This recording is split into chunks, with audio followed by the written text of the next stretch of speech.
Welcome back to आनंदाचे secret.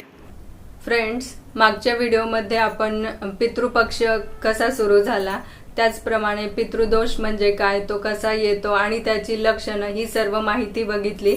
आजच्या व्हिडिओमध्ये आपण बघणार आहोत की पितृदोषातून स्वतःची आणि पुढच्या पिढीची सुटका करून घेण्यासाठी काय काय सोपे घरगुती उपाय आपण या पितृपक्षात करू शकतो आहे हे बघणार आहोत. व्हिडिओ अतिशय माहितीपूर्ण आहे. व्हिडिओ शेवटपर्यंत नक्की बघा. व्हिडिओच्या शेवटी एक महत्त्वाची टिप्पणी आहे. चला तर मग सुरुवात करूया आजच्या. तर कोणतेही कार्य सुरू करण्याआधी आपण गणपती बाप्पांचे वंदन करतो. गणपती बाप्पांनंतर आपल्याला लगेच आपल्या पूर्वजांची आठवण काढायची आहे, त्यांचे नामस्मरण करायचे आहे. पण आजकाल आपण खूप मॉडर्न झालेलो आहे, त्यामुळे आपल्याला आपल्या मुलांना त्यांच्या आजोबांचं पंजोबांचं पूर्वजांचे नावही माहीत नसतात. पण आपल्याला घरातल्या प्रत्येक आनंदाच्या समारंभाच्या वेळी, लग्न कार्याच्या वेळी, कुठल्याही उत्सवाच्या वेळी पूर्वजांचे आठवण काढायची आहे. कोणत्याही आपण सणावाराला जसा देवाचा नैवेद्य काढतो, त्यानंतर पूर्वजांसाठीही एक नैवेद्य काढायचा आहे, त्यांचे नामस्मरण करायचे आहे, त्यांचे आशीर्वाद आपल्याला मिळवायचे आहे. पितृपक्षात पूर्वजांचे नाव घेऊन त्यांच्या नावाने अन्नदान आणि वेगवेगळ्या प्रकारचे दानधर्म करायचे आहे. रोजच सकाळी आपल्याला आपल्या पूर्वजांचे आभार मानायचे आहे, कारण ते होते म्हणूनच आज आपण आहोत. त्याचप्रमाणे झोपण्यापूर्वी आपल्याला पूर्वजांची माफी मागायची आहे की कळत न कळत आमच्याकडून काही चुका झाल्या असतील तर आम्हाला माफ करावे. आणि रोज सकाळी त्यांच्यासाठी ग्रॅटिट्यूड एक्सप्रेस करायचे आहे.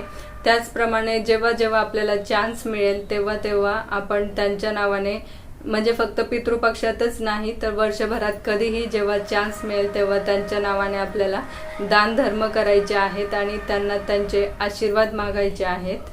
पितृदोषाचे निवारण करण्यासाठी आपल्याकडे काही पूजा केल्या जातात, पण ज्यांना या पूजा करणे शक्य नाही ते काही घरगुती उपाय करूनही या दोषातून मुक्त होऊ शकतात.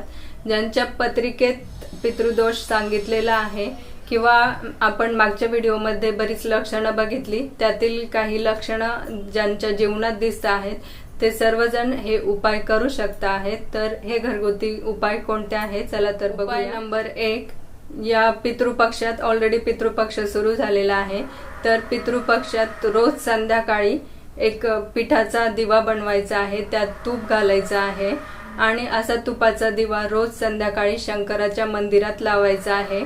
आणि मनात अशी भावना आणायची आहे की हे शंकर भगवानच आपले पित्र आहे आणि त्यांना प्रार्थना करायची आहे की कळत न कळत आमच्याकडून काही चूक झाली असल्यास आम्हाला क्षमा करावी आणि आमच्या पूर्वजांना सद्गती मिळवून द्यावी अशी प्रार्थना करायची आहे.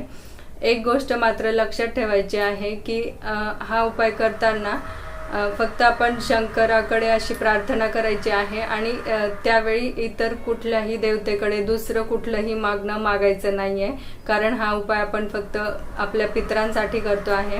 हा उपाय आपण पितृपक्षात रोज संध्याकाळी करू शकतो आहे आणि पितृपक्ष संपल्यानंतर प्रत्येक अमावस्येला आपण असा पिठाचा दिवा शंकराच्या मंदिरात लावून आपल्या पितृदोषाची तीव्रता खूप प्रमाणात कमी करू शकतो. उपाय नंबर 2, तुमच्या परिवारात जे जे लोक कमवतात अशा सर्वांकडून थोडे थोडे पैसे गोळा करून या पैशातून आपल्याला अमावस्येच्या दिवशी गरिबांना दान करायचे आहे.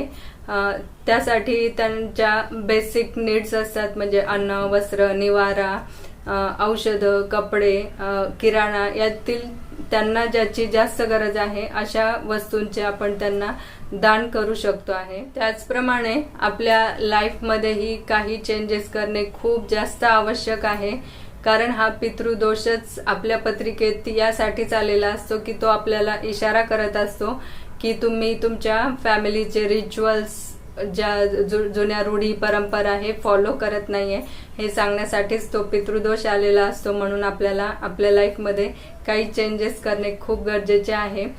जसे की आपले आजोबा कसे काय काय फॉलो करायचे, त्यांनाच आपले वडील फॉलो करायचे, पण आजकाल आपल्याला माहीतही नसतं आणि आपण मानतही नसतो, त्यामुळे आपल्याकडून हे सर्व रिच्युअल्स फॉलो होत नाही.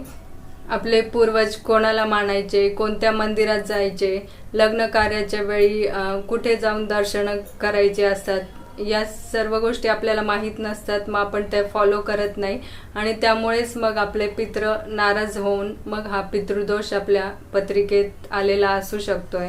त्यात काही लग्न कार्य असलं तर एखाद्या अमुक एक ठराविक मंदिरात जाऊन दर्शन घ्यायचं किंवा एखाद्या ठराविक गुरुजींचं दर्शन घ्यायचं.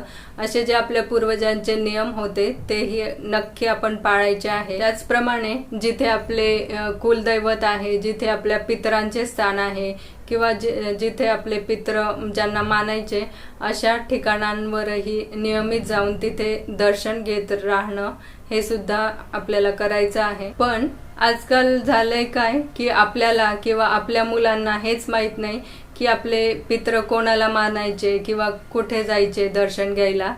तर मग अशा वेळी आपण एक करू शकतोय की एखादं प्राचीन मंदिर ते आपण आपल्या मनात मानायचं की हे आपल्या पितरांचं स्थान आहे आणि तिथे नियमित जाऊन दर्शनाला जाऊन मग तिथे जाऊन आपल्याला प्रार्थना करायची आहे की आमच्याकडून काही चूक झाली असल्यास माफ करावी आणि आमच्या पूर्वजांना सद्गती द्यावी अशी प्रार्थना आपण करायची नेहमी.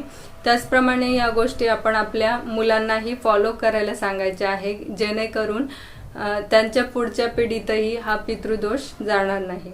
त्याचप्रमाणे आणखी एक उपाय म्हणजे सूर्याला बलवान करणे. तर सूर्याला बलवान करण्यासाठी सगळ्यात सोपं आहे आपल्या वडिलांचा आदर करणे. आपल्या वडिलांचा आदर करूनही सूर्य बलवान होतो. त्याचप्रमाणे सूर्य नेहमी आपल्याला ज्याप्रमाणे देत असतो त्याचप्रमाणे आपणही गरजू लोकांना मदत केली, त्यांना दान धर्म केले तरीही सूर्य बलवान होत असतो. आणि आता सर्वात महत्त्वाची टीप, वरील हे सगळे उपाय करो न करो पण ही सर्वात महत्त्वाची टीप करणे खूप गरजेचे आहे, ती म्हणजे क्षमा याचना.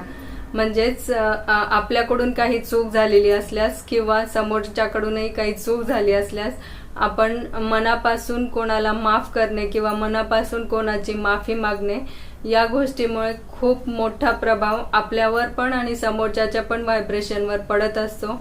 म्हणून क्षमा याचना करणं खूप गरजेचं आहे. आपल्याकडून काही चूक झाली असल्यास आपण आपल्या पूर्वजांची माफी मागायची आहे आणि जर पूर्वजांकडून काही चूक झाली असेल तर आपण ब्रह्मांडाला प्रार्थना करायची आहे की त्यांना माफ करून त्यांचा पुढचा मार्ग सुखकर करा. ते कुठे अडकलेले असले त्यांच्या आत्म्याच्या प्रगतीत तर त्यांना माफ करून त्यांचा पुढचा रस्ता त्यांना दाखवा, अशी ही आपण क्षमा याचनेची प्रार्थना या पितृपक्षात तर करायचीच आहे. पण अगदी वर्षभर रोज आपण ही क्षमा याचना करू शकतो आहे. मोठ्या मनाने दुसऱ्यांनाही माफ करायचं आहे आणि आपणही दुसऱ्यांची माफी मागायची आहे.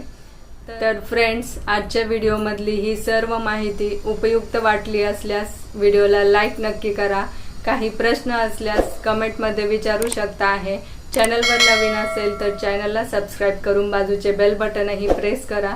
लवकरच भेटणार आहोत पुढच्या व्हिडिओमध्ये. आजचा व्हिडिओ पूर्ण बघितल्याबद्दल तुम्हा सर्वांचे मनापासून खूप खूप धन्यवाद. लवकरच भेटणार आहोत पुढच्या अशाच एक इंटरेस्टिंग माहितीपूर्ण व्हिडिओमध्ये.